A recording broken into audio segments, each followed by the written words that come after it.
Me again, rolling around in this chair. I want to talk to the beginners out there, the very beginners. Doesn't matter if you're 4 years old or 94, 104.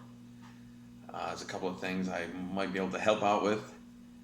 First of all, if you don't have a guitar, um, I recommend try if you could find a store where someone's pretty knowledgeable, or if you have any friend that plays the guitar, you don't have to spend much money at all.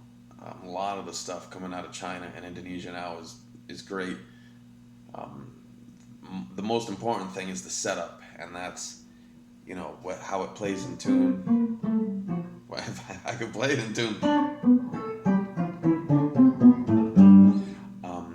and even more importantly for me would be the action, how high the strings are off the frets. So this has very very low action, so it's very easy on this hand, especially at the first fret. Some guitars, this is, let me go over the parts. So this is the headstock, this is the body, this is the neck, this is the nut, this is the bridge. Um, a lot of guitars at the nut slots where these little spaces where the strings go, they're not deep enough. So when you try to play notes on the first fret, it's super hard. It's tight. The strings are high off the fretboard because of that nut slot. So if that's the case, I mean, it's gonna hurt a little bit anyway, even if the action is good. But that's something you might want to get it set up. And probably cost you around $50. Believe me, um, it's worth it. I remember trying to play the saxophone, and I couldn't get a note out of it. I mean, I was getting headaches, I was getting dizzy, and I was like, I'm gonna do it, I'm gonna do it. Finally, I took it into a guy, and he was like, oh my God, first of all, you're using the hardest reeds there were. I think it was like a 4, and there were leaks everywhere. He couldn't even get a note out of it, and I never would have known that. I would have thought I just sucked. And that's one of the dangers when people buy their kids or buy themselves or anybody like a cheap guitar. Um, it's not bad because it's cheap, but if it's set up really poorly, they might not be able to get a note out of it. And the action's high and it's out of tune. Um, so let's say you have a guitar. Let's get down to business. First things first, let's talk about the open strings. Open means no frets. These are the frets, these metal things. That's how we change the notes. All right, these are the strings, open. So just remember, a lot of people confuse this. The first string is not this one. The thick string. The first string is the thin one. That's an E. Second string is B. Third string is G. Fourth string is D. Fifth string is A. Sixth string is E. You got 2 E's. Alright, so the first string is the small one, small number, small string. Sixth string is the big string, big number, big string.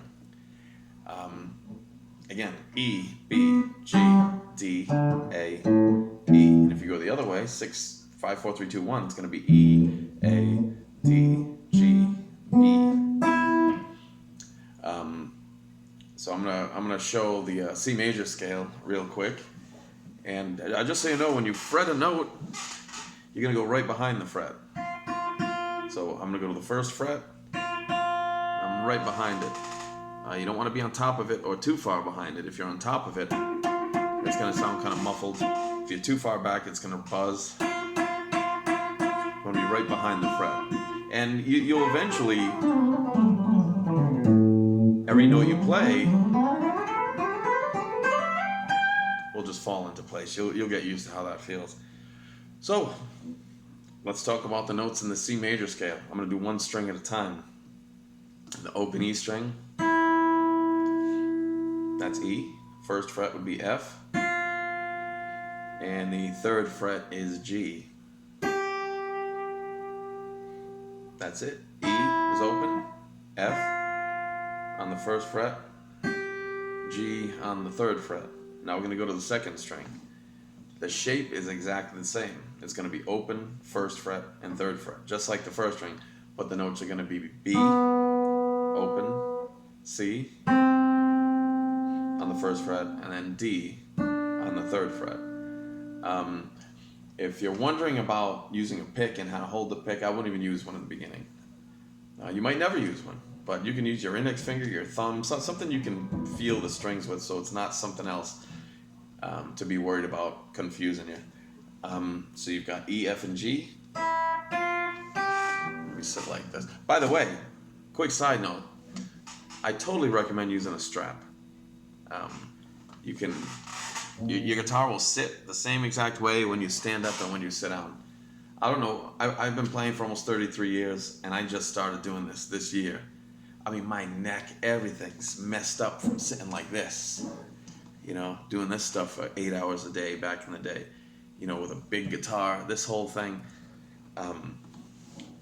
Yeah, so with the strap, you're gonna have you could be using a strap and your guitar could be like this. You gotta set it right. Put the body down, get into a comfortable position, and whether you stand or sit down, it's gonna be in the same spot. Between your legs, right in the front.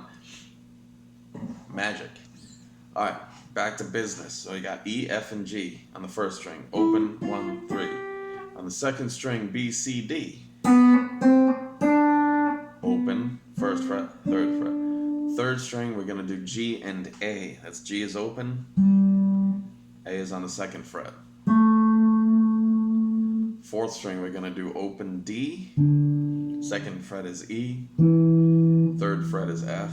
We're gonna do the same exact shape on the fifth string, open, 2, and 3, but it's gonna be A, open, B is on the second fret, and C is on the third fret.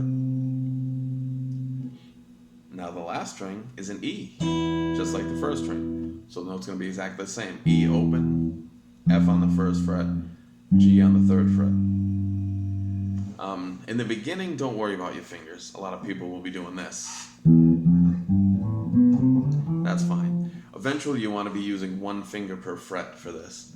So the first fret will be the first finger, second fret will be the second finger, and third fret, third finger.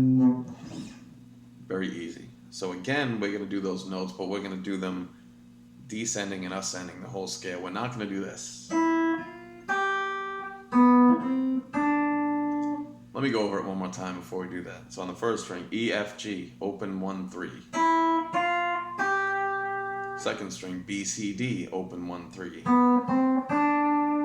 Third string, G, A, open, second fret. Fourth string is going to be D, E, F, open, second fret, third fret. Fifth string, same thing, open is A, second fret is B, third fret is C. Sixth string is E, F, G, open, 1, and 3. So rather than playing it like this, we're going to play them in sequence like you would on the piano. These notes are the white keys of the piano, by the way. So let's start at the G, and we're going to play a descending backwards. G, F, E, D, C, B, A, G, F, E, D, C, B, A, G, F, E. Now we're going to do an ascending. We're going to start at that low note now. Let's go E, open, F on the first fret, G on the third fret. Now we're on the fifth string, open, A, second fret is B, third fret C. Now the fourth string, open is D, second fret is E, third fret is F. Third string, we can do open G, second fret is A, second string open is B, on the first fret is C, then D on the third fret. And back to that open first string, E open, F first fret, G third fret. So if you just practice that and slowly memorize those notes, just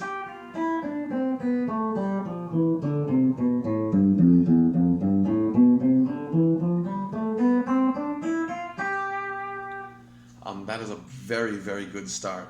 When I was taking lessons, I started when I was 11, and it took me probably over a month or so to learn. I was learning to sight read, so that was the big thing slowing me down. I do recommend learning to read music. You will never need it probably. It's just something that could help you understand some things, and it's another option if you find like some violin book or a clarinet book or something down the road, you'll be able to use it. Um, Tab, like Internet Tab, is an awesome supplement. You can learn some stuff there, YouTube videos like this, but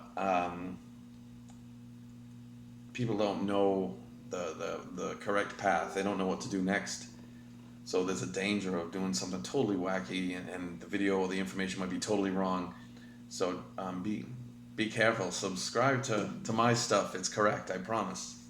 The last thing I would recommend doing, and this is something I hated. I remember when I was teaching, especially a lot of kids, and like they'd be going through guitar teachers at music stores like crazy. I'd see teachers giving kids this exercise, and I wanted to slap them in the face. And here I am decades later, realizing that it's actually somewhat useful. And it's useful in the sense that it's somewhat mindless, like you don't have to think too much, but it's going to help your dexterity. In the beginning, this thing feels like an alien. It just like you're going to be plucking the wrong string. You're going to be trying to play F and G, and you're going to be going like this. You're going to be hitting the wrong string.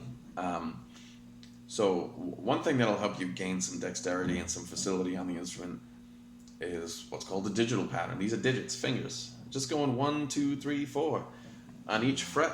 1, 2, 3, 4. That's it. On every string.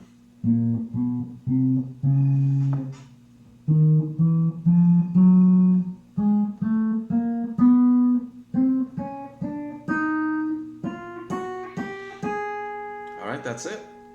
And eventually you want to get that even.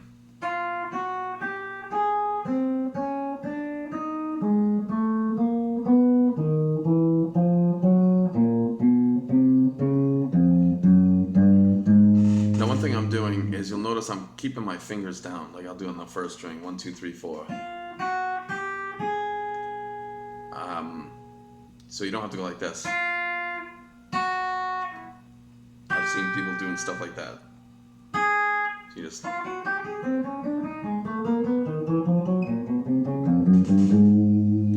And later on, if you ever get into jazz stuff, these little finger patterns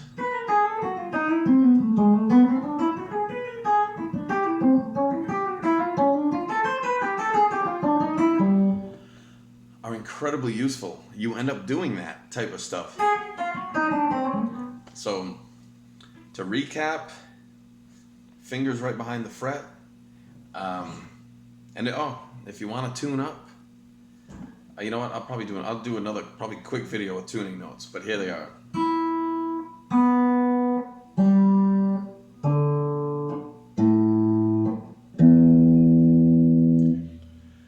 So that's E, B, G, D, A, E.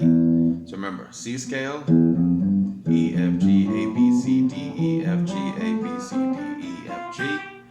And then you want to do that backwards too. G, F, E, D, C, B, A, G, F, E, D, C, B, A, G, F, E. And then those digital patterns.